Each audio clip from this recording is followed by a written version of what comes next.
প্রিয় দর্শক শ্রোতা বন্ধুরা, বাংলাদেশের রাজনীতির ইতিহাসে তারেক রহমান একটি ধ্রুব তারার মতো উদিত হয়েছেন।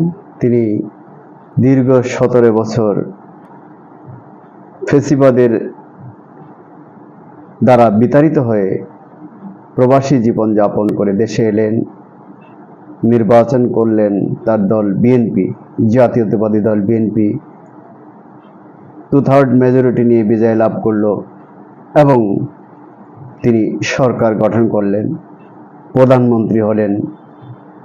শহীদ প্রেসিডেন্ট জিয়াউর রহমান, প্রধানমন্ত্রী খালেদা জিয়া, এদের সন্তান, একমাত্র সন্তান, জীবিত সন্তান তারেক জিয়া, তিনি প্রধানমন্ত্রী হলেন।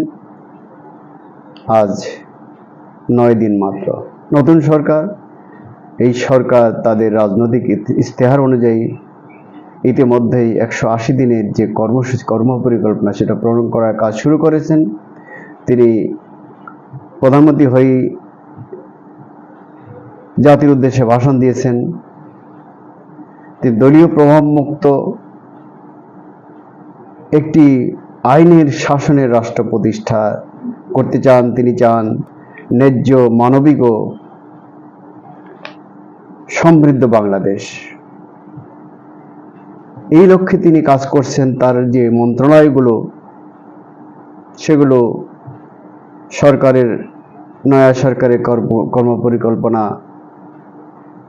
অনুযায়ী প্রণয়নের জন্য কাজ শুরু করেছে। ইতিমধ্যে বিভিন্ন মন্ত্রণালয়ে তিনি 25 জন পূর্ণমন্ত্রী, 24 জন প্রতিমন্ত্রী নিয়ে তার সরকার গঠন করেছেন এবং পরবর্তী তিনি আরো 10 জন উপদেষ্টা নিয়েছেন। যদিও এটা একটা বড় মন্ত্রিসভা, তিনি দেশের জন্য কাজ করতে চান। ইতিমধ্যেই অর্থাৎ গত 17 বছরে দুর্নীতি, দুঃশাসনে, বিপর্যস্ত অর্থনীতি, মব কালচার, নানা দাবি দেওয়া নিয়ে রাষ্ট্রীয় কাঠামো ভেঙে পড়ার উপক্রম হয়েছে। এই রাষ্ট্রীয় কাঠামোকে গড়ে তুলতে হলে সরকারের অনেকগুলো চ্যালেঞ্জ আছে। অর্থনীতি বিপর্যস্ত, এই অর্থনীতিকে পুনর্গঠনের লক্ষ্যে তিনি ইতিমধ্যেই কাজ শুরু করেছেন। দেশের স্বাস্থ্য ব্যবস্থা প্রায় ধ্বংস হয়ে গেছে। স্বাস্থ্যমন্ত্রী ইতিমধ্যে বলেছেন যে এখন রোগীরা ডাক্তারের পিছনে করে, পরবর্তীতে আমরা চাই যে ডাক্তাররা রোগীর পিছনে করবে। যদি এটা কথার কথা, তিনি আরো স্বাস্থ্যকর্মী অর্থাৎ ডাক্তার, নার্স, টেকনিশিয়ান নিয়োগের মাধ্যমে দেশের সরকারি হাসপাতালগুলোকে সমৃদ্ধ করবেন। ডাক্তাররা যাতে মফস্বলে, উপজেলা শহরে থাকতে চায়, সে উপযোগী পরিবেশ তিনি তৈরি করবেন। প্রধানমন্ত্রী ইতিমধ্যে সেই ঘোষণা দিয়েছেন। শিক্ষা খাতে কর্মমুখী শিক্ষা ব্যবস্থা প্রণয়নের কথা আমরা অনেকদিন ধরেই শুনে আসছি। এই সরকার সেটা করতে চায়। ইতিমধ্যেই 8ম শ্রেণীতে বৃত্তি পরীক্ষা হয়ে গেছে, 5ম শ্রেণীতে বৃত্তি পরীক্ষা হবে বলে ঘোষণা দেওয়া হয়েছে। আমরা দেখছি যে ইতিমধ্যে বাংলাদেশ ব্যাংকের গভর্নরকে সরিয়ে দেওয়া হয়েছে। ঢাকা বিশ্ববিদ্যালয়ের ভিসি ইতিমধ্যে পদত্যাগ করেছেন। পুলিশের আইজিপি এবং ঢাকা কমিশনার বদল হচ্ছে, অর্থাৎ পুলিশ ব্যবস্থাকে পুনর্গঠনের কাজ চলছে। শিক্ষা ব্যবস্থা তো অবশ্যই, স্বাস্থ্য ব্যবস্থা তো অলরেডি কাজ শুরু হয়ে গেছে। সরকার বড় বড় অবকাঠামো প্রকল্পের চেয়ে রাষ্ট্রীয় সংস্কার ও জীবনযাত্রার মানোন্নয়নে জোর দিচ্ছে। আমরা জানি ইতিমধ্যে ফ্যামিলি কার্ড যে বিতরণের ঘোষণা দেওয়া হয়েছে, 4 কোটি লোককে আওতায় আনার পরিকল্পনা নিয়েছে সরকার। শীঘ্রই সেই কার্ড বিতরণের কাজ শুরু করার লক্ষ্যে কার্যক্রম শুরু হয়েছে। খাল খনন, জিয়াউর রহমান যে খাল খনন কর্মসূচি শুরু করেছিলেন সেটা বন্ধ হয়ে গিয়েছিল। সেই খাল খনন কর্মসূচি শুরু হবে। কৃষি কার্ড বিতরণ শুরু হবে। অর্থাৎ নতুন সরকার যে বিশেষত আওয়ামী সরকারের দুঃশাসনের দেশ বিপর্যস্ত সেই অবস্থা থেকে বের আনার জন্য এই সরকার ইতিমধ্যে কাজ শুরু করেছে।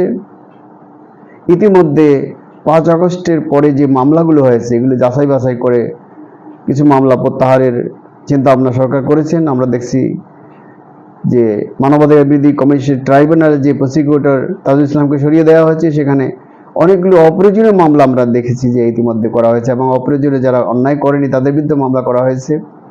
এই মামলা বাণিজ্য বন্ধ, হয়রানি বন্ধের জন্য যেগুলো হয়রানিমূলক মামলা সেগুলো অবশ্যই যাচাই বাছাই করে প্রত্যাহার করতে হবে, সেই উদ্যোগ সরকার গ্রহণ করেছে।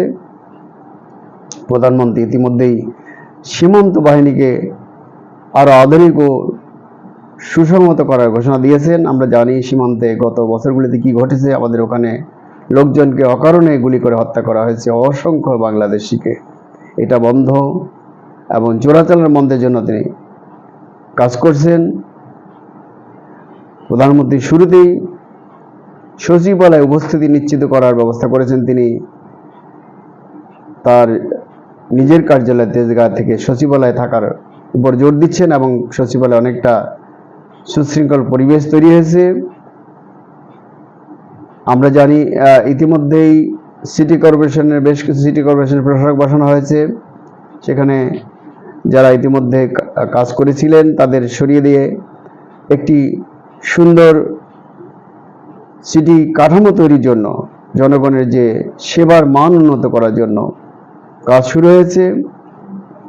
তো আমরা চাই এই সরকারের আসলে মাত্র 9 দিন ক্ষমতায়, এই সরকারের সমালোচনা করার মতো এখনো আমরা তেমন কিছু দেখছি না।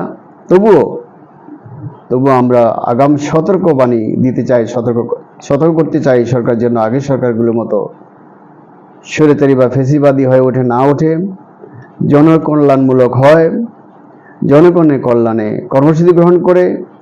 আগে যাবার যাতে কিশোর গ্যাংরা বা সংগঠিত হতে না পারে, মব কালচারের মাধ্যমে দেশকে অচল করে দেয়া না হয়। সচিবালয়ে আমরা আন্দোলনের প্রস্তুতি দেখছি বেতন ভাতা বাড়ানোর জন্য, সেটা যৌক্তিক হলে অবশ্যই করতে হবে। সাংবাদিকদের ওয়েজ বোর্ডের বিষয় আছে, অর্থাৎ বেতন ভাতা বৃদ্ধির দাবি আছে। যেমন আমরা জানি অনেক মূল্যস্ফীতির কারণে, দীর্ঘদিনের মূল্যস্ফীতির কারণে দেশের মানুষের ক্রয় ক্ষমতা কমে গেছে। অতএব কর্মসংস্থান বাড়ানোর অবশ্যই সরকার উদ্যোগ গ্রহণ করবে।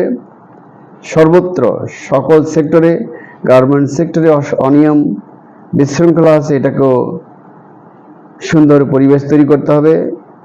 বিদেশে যারা আছেন, আমাদের যে রেমিটেন্স পাঠান, তাদের সুযোগ সুবিধা বৃদ্ধি এবং তাদের মর্যাদা বৃদ্ধির উদ্যোগ গ্রহণ করতে হবে।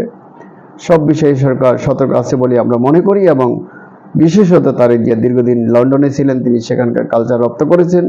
সেখানের করিতকর্মা একটি মন্ত্রিসভার আদলে বাংলাদেশেও সেই রকম একটি মন্ত্রিসভা তিনি করতে চান, যারা মানুষের সেবক হবে, প্রভু হবে না। সরকারের আমলা পুলিশ তারাও মানুষের সেবক হিসেবে কাজ করবে, প্রভু হবে না। এই মানসিকতা তিনি তৈরি করতে চান। তার দলের লোকদের বিরুদ্ধে চাঁদাবাজি, দখলবাজির যে অভিযোগগুলো আছে সেগুলির ব্যাপারে তিনি ইতিমধ্যে ব্যবস্থা গ্রহণ করছেন এবং আরও ব্যবস্থা গ্রহণ করে দলকে একটি সুসংগঠিত দলে পরিণত করবেন। ডান নয়, বাম নয়, মধ্যপন্থা এবং রাষ্ট্রের কল্যাণে যে ব্যবস্থা দরকার সেই ব্যবস্থাই তিনি করবেন, একটি উদারনৈতিক, গণতান্ত্রিক। এবং যেহেতু অধিকাংশ মানুষ মুসলমান, অতএব আমাদের কালচারে মুসলিম সংস্কৃতি আছে, সবগুলো দিকে খেয়াল রেখেই তিনি রাষ্ট্রটাকে পরিচালনা করবে, এটি আমরা বিশ্বাস করি।